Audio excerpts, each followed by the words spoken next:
Hello and नमस्ते, welcome back to my channel and I really hope आप सब बहुत अच्छे होंगे। आज हम बात करेंगे होम मैनेजमेंट के बारे में। अपने घर में मैं अपने पेड़ पौधों को कैसे व्यवस्थित रखती हूँ और उसी के साथ साथ मंदिर की डीप क्लीनिंग रूटीन भी आपके साथ शेयर करने वाली हूँ। सो चलिए स्टार्ट करते हैं आज के इस इंटरेस्टिंग से वीडियो को।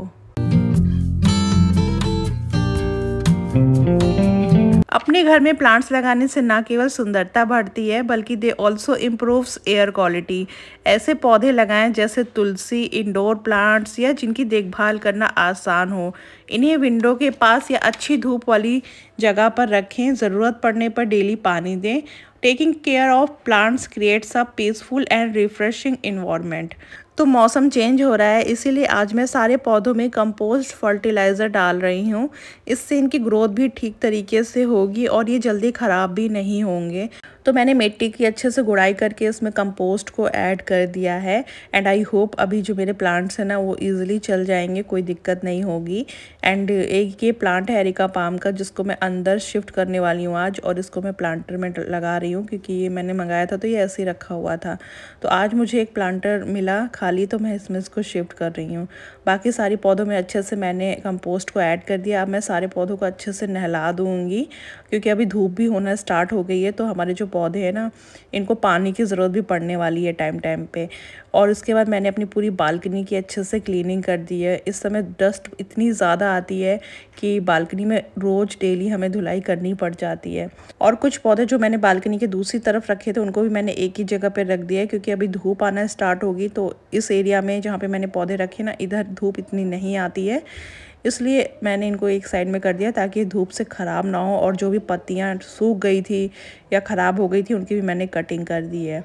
तो ये है मेरा जो प्लांट्स मैंने अभी लगाए हैं लेटेस्ट। और ये दो ऐसे प्लांट्स जो भी रखे हुए हैं इनको मुझे शिफ्ट करना है किसी प्लांटर के अंदर। तुलसी को भी मैंने इस बार ऊपर रख दिया है क्योंकि जब मैं पूजा करती हूँ ना तो थोड़ा प्रॉब्लम हो जाती थी, इसलिए अब ये ऊपर रहेगा तो थोड़ा ईजी रहेगा दिया वगैरह जलाना।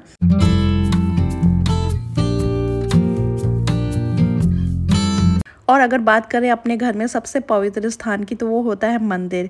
इसे साफ़ सुथरा रखने से पॉजिटिविटी और एनर्जी आती है। तो नवरात्रि स्टार्ट हो गए हैं और ठीक नवरात्रि शुरू होने से एक दिन पहले मैं मंदिर की डीप क्लीनिंग कर रही हूँ। तो मंदिर छोटा हो या बड़ा हो, सबसे इम्पॉर्टेंट चीज़ होती है चीज़ों को साफ़ सुथरा और व्यवस्थित रखना, जो मैं अपने बल पे जितना हो पाता है उतना करती हूँ। और अभी मैं सारे भगवान जी को बाहर रख रही हूँ एक एक करके, और उसके बाद जितने भी इनके जेवर हैं या जो भी कपड़े वगैरह हैं उनको भी मैं रिमूव कर दूँगी क्योंकि नवरात्रि है। तो मैं इनको स्नान कराऊँगी कल मॉर्निंग में और उसके बाद मैं इनको नया ड्रेस पहनाऊँगी।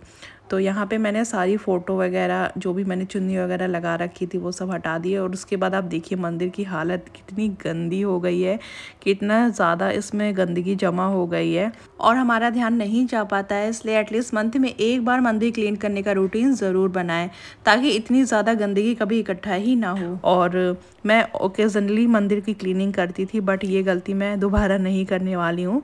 सबसे पहले सारी चीज़ों को हटा दिया और मंदिर को एक सूखे कपड़े से पोंछ दिया है जिससे सारी डस्ट क्लीन हो गई थी। उसके बाद मैं यहाँ पे हल्का सा गुनगुना पानी ले रही हूँ और इसमें मैंने डिश वॉशिंग लिक्विड जो है वो ऐड किया है।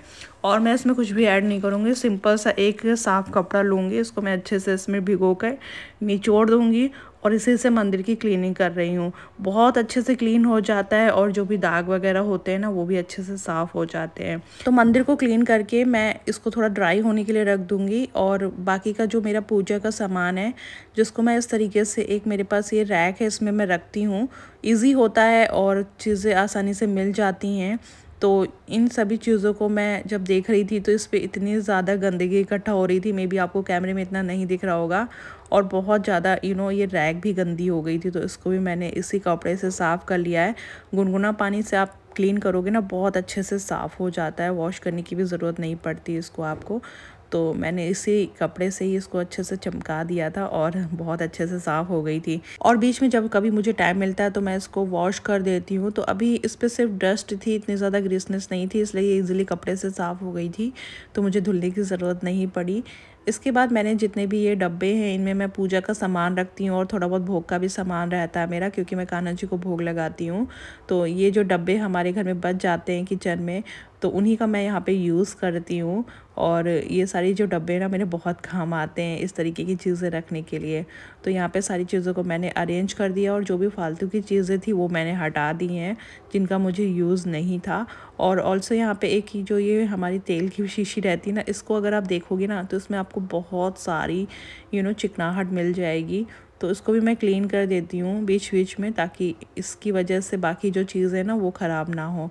इसके बाद मैंने यहाँ पे अच्छे से मॉप कर दिया है और सारा जो हमारा ये स्पेस है ना क्लीन हो गया। जो बहुत ज़्यादा गंदा था, डेली क्लीनिंग में ये क्लीन नहीं हो पाता था। इसके बाद जितने भी हमारे भगवान जी हैं इनको मैंने वॉश करने के साथ साथ कुछ जो फ़ोटो हमारी होती है ना, इनको मैं इस तरीके से एक साफ़ कपड़े से पोंछ देती हूँ। और सेम मैंने यहाँ पे गुनगुने पानी में डिश वॉशिंग लिक्विड लिया था, इससे आसानी से क्लीन हो गई थी। बाकी जो भी मूर्तियाँ होती हैं भगवान की जो मैं इजीली वॉश कर सकती हूँ तो उनको मैं नहला देती हूँ, जो पानी से ख़राब नहीं होती हैं। और जो चीज़ें पानी से ख़राब होने वाली हूँ उनको मैं इसी तरीके से कपड़े से क्लीन कर देती हूँ। तो यहाँ पे मेरे सारे भगवान जी एकदम अच्छे से चमक गए हैं। और मेरे जो कान्हा जी हैं और दुर्गा जी हैं उनको मैं नेक्स्ट डे जब नवरात्रि होगी तो मैं उनको स्नान कराऊंगी। तो उन दोनों को मैंने छोड़ के बाकी जितने भी भगवान थे सभी को मैंने बहुत अच्छे से क्लीन कर दिया है।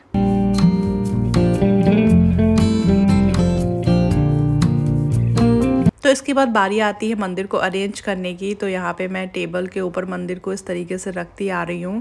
पहले मैं मंदिर को हैंग करके रखती थी, बट ऐसा बोला जाता है कि मंदिर को हैंग नहीं करना चाहिए, ज़मीन में ही बैठकर पूजा करनी चाहिए। इसलिए मैं इस टेबल के ऊपर ही उसको अरेंज करके रखती हूँ।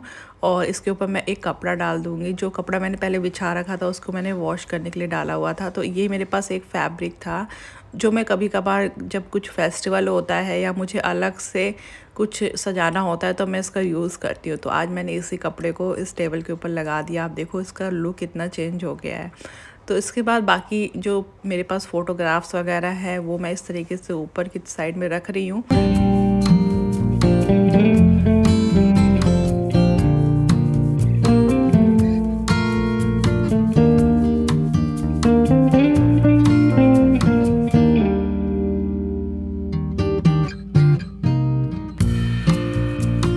और इसके बाद मेरे पास कुछ फैब्रिक थे वो मैंने यहाँ मंदिर में बिछा दिए हैं। और यहाँ पे मैं अपने लड्डू गोपाल जी को रख रही हूँ। अभी फ़िलहाल मैंने इनकी ड्रेस वगैरह कुछ भी चेंज नहीं की है। कल नवरात्रि के दिन ही मैं इनको स्नान कराऊंगी और इनकी ड्रेस भी चेंज करूँगी। और थोड़ा बहुत जो डेकोरेशन था वो मैंने कर दिया, जो भी चीज़ मेरे पास अवेलेबल थी। और ये जो आप देख रहे हैं ना, ये मटकी मैंने लिया था जन्माष्टमी के टाइम पे। तो काफ़ी ज़्यादा सुंदर तो लगी रही है और मुझे बहुत अच्छे प्राइस में मिली थी। तो आप देख सकते हो उस तरीके से मेरा जो मंदिर है वो मैंने अरेंज कर दिया है। यहाँ पे मैंने घी और जो हमारा ऑयल है उसको मैंने एक प्लेट में रखा है जिससे बाहर ये स्पिल ना हो। और कुछ नवरात्रि का सामान है जो मैं लेकर आई थी, तो फ़िलहाल अभी इनको भी मैं बाहर रख रही हूँ ताकि मैं जब सुबह ज़रूरत पड़े तो इनको ईज़िली यूज़ कर पाऊँ। तो ये कुछ हवन से रिलेटेड मैं चीज़ें लाई थी। मैंने सोचा था इस बार मैं जितने भी नवरात्रि के दिन होंगे मैं घर पे ही हवन करूँगी। और ज्वेलरी ड्रेस के साथ साथ मैं हवन सामग्री भी घर पे ही बना कर रखती हूँ, उसी से मैं डेली हवन करूँगी। तो उसी से रिलेटेड जो चीज़ें मुझे मिल पाई वो सारी चीज़ें मैं लेकर आई थी। जो चीज़ें नहीं मिल पाई उनको मैं इग्नोर करूँगी। और ये एक झंडा है, मेरा पुराना झंडा ख़राब हो गया था, फट गया था, तो अभी मैं उसको भी चेंज कर दूँगी क्योंकि नवरात्रि का टाइम है। तो इस टाइम पे काफ़ी अच्छे झंडे भी मिल जाते हैं, तो मैं इसको लगाऊंगी कल मॉर्निंग में ही।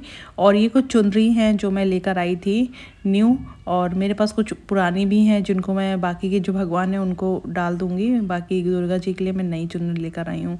तो ये सारी भोग की चीज़ें जो मैं अपने कान्हा जी को लगाती हूँ भोग में। और इस बार मैंने सोचा था कि मैं नवरात्रि के टाइम पे डेली हवन भी करूँगी, तो इसलिए मैं हवन से रिलेटेड जो भी चीज़ें इन सभी को मिक्स करके हवन सामग्री बना कर रख दूँगी रात में ही, ताकि 9 दिन जब मुझे हवन करना हो तो रोज़ रोज़ हवन सामग्री रेडी ना करनी पड़े। और जब आपके पास चीज़ें पहले से प्रिपेयर रहती हैं तो आप भी टेंशन फ्री रहते हो और मन लगाकर चीज़ों को कर पाते हो। तो यहाँ पे मेरे पास जौ थे और ये लोबान वगैरह थी, ये सब मैं इसमें मिक्स करूँगी। लौंग है, कपूर है।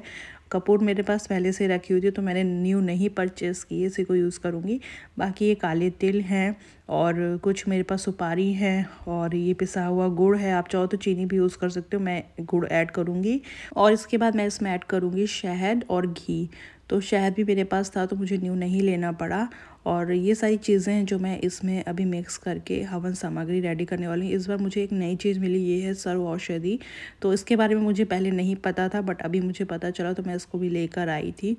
तो मैं यहाँ पे हवन सामग्री यूज़ कर रही हूँ जो पैकेट में मार्केट में इजीली मिल जाती है, और इसी में ये सारी चीज़ें मैं ऐड करने वाली हूँ। ऐड करने के बाद मैं इसको एक अच्छे से डब्बे में भर के रख दूँगी, और नेक्स्ट डे से जब से नवरात्रि शुरू होंगे मैं पूरे 9 दिन इसी से हवन करने वाली हूँ। और अगर ये बच जाता है तो आप नॉर्मली अपने डेली जब पूजा आप करते हो ना, तब भी आप हवन कर सकते हो कभी भी जब आपका मन करे।